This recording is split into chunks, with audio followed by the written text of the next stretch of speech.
At syempre, ngayong umaga sa ating Food for the Soul and Food for the Spirit, Darlene, ang sinasabi mga kaibigan ng taong mapagbigay ay lalong yumayaman. So gusto nyo bang yumaman? Taas ang kamay ng gustong yumaman. Siyempre, lahat tayo. So dapat mapagbigay tayo. Diba?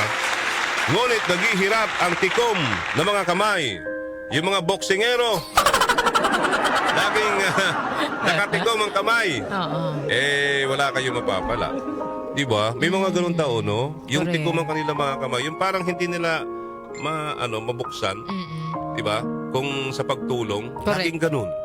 Nakasara ang palad. Para silang mga boxer, mga kaibigan. Diba? Ang taong matulungin sasagana ang pamumuhay at ang marunong tumulong ay tiyak na tutulungan. Yan po ay galing ho sa Kawikaan 11:24-25. Naniniwala ba kayo? Kung hindi kayo naniniwala, try ninyo. Diba? At syempre mga kaibigan, dahil sa araw ngayon ng pagmamalasakit sa kapwa, ito nga sabi niyo, may mga sample ng generosity partner na mababasa mo sa Biblia. Meron tayo dun sa Exodus, yung generous people often give more than they are asked to give. Diba? Alright. Generous people give in response to a great cause. So sa isa, sabi niya sa Exodus, we see God's people bringing more than enough to meet the need to the point that Moses must tell them to stop. Can you imagine? Diba? Sobra-sobra. Generous people give in response to a great cause. Sa Corinthians, sinasabi, we see the Corinthian church giving faithfully to help a community of people whom they have never met. Yung bang hindi mo kilala? At hindi mo kilala, di ba? Tulad halimbawa ho, yung namamali mo sa kalsada. Alam naman ho natin kung kailangan tulungan o hindi eh. Yung iba kasi dyan nagkukunwari. Di ba? Kita mo naman naglalakad ng diretsyo. Tapos kunwari, gigiwang-giwangin yung paa. Di ba? May mga ganun hong tao eh. Generous people give more than just their money. Anong ibig sabihin po dito?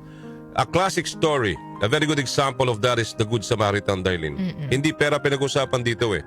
One who gave time, resources, and skill to meet the need of a man who had been left for dead at the side of the road. The Samaritan makes himself vulnerable and available. The very definition of hospitality. Hospitality pala, sorry. Of hospitality. Yung pala yun, Darlene. It's not only money. But you're giving your time, resources, and skills para makatulong. That's hospitality, mga kaibigan.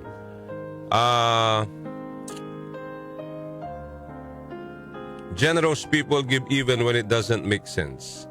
Ito yung Genesis, si Joseph the Dreamer, remember? Diba? Nung panahon nung tagtuyot, diba? Mga kaibigan, matinong Pilipino, ano hong ginawa niya? Diba, hindi niya kayang tiisin yung pamilya niya. Kahit itinapon siya, diba, ipinagbili siya, hindi niya matiis. Oo, tindi. Not only generous but yung pagmamahal. Oo. Ang dami hong sample dito. So, ang punto lang natin dito, wag nating ipagkakait ang pagtulong sa kapwa. Di po ba? Yung maliit o malaki, hindi lang sa pera, sabi ko nga sa inyo, yung time, yung effort, yung resources po natin, spiritually, di ba? We can, pwede tayong tumulong, hindi lang ho sa pamimigay ng kung anong material na bagay. Pwede rin hong ipagdasal natin sila, di ba? Na naway kaawaan sila ng Panginoong Diyos at ibigay sa kanila ang kanilang mga kahilingan, ang kagalingan. Yun po mga kaibigan, napalaking bagay ho yun, di ba? Kasi hindi ho nakikita ang kabutihan ng isang tao, hindi lang ho sa pera eh. Although alam natin na ang problema ngayon ng bayan, ang problema ng mga kababayan po natin ngayon ay puro pera because kailangan nilang kumain sa araw-araw. Diba? Kaya ngayon sa araw na ito, tulong tayo. May araw tayong pagtulong which is Huwebes sa ating mga kapwa. Kaya kami dito sa DWWW 774 kasama kami ni Darlene Olanyo ay gusto rin naming tumulong. Pero sa tulong na mailalapit namin kayo sa kinaukulan na pwede hong makatulong sa inyong mga pangangailangan. Medical assistance, gamot, ano pa, burial assistance, hospital bills.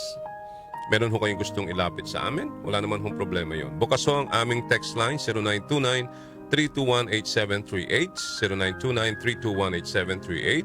Ilagay lang ho ang inyong pangalan, ang inyong edad, ang inyong cellphone number na pwede namin tawagan para malaman po namin kung anong problema at alam namin kung saan namin kayo ilalapit.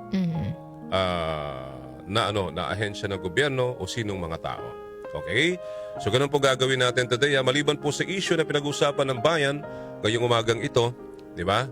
Kaya ang panalangin natin ay ang kasaganaan, ang blessing, ang biyaya ng Diyos sa atin, ang kalakasan ng ating pangangatawan na tulungan po ng Panginoon pagalingin ang mga nasa banig ng karamdaman.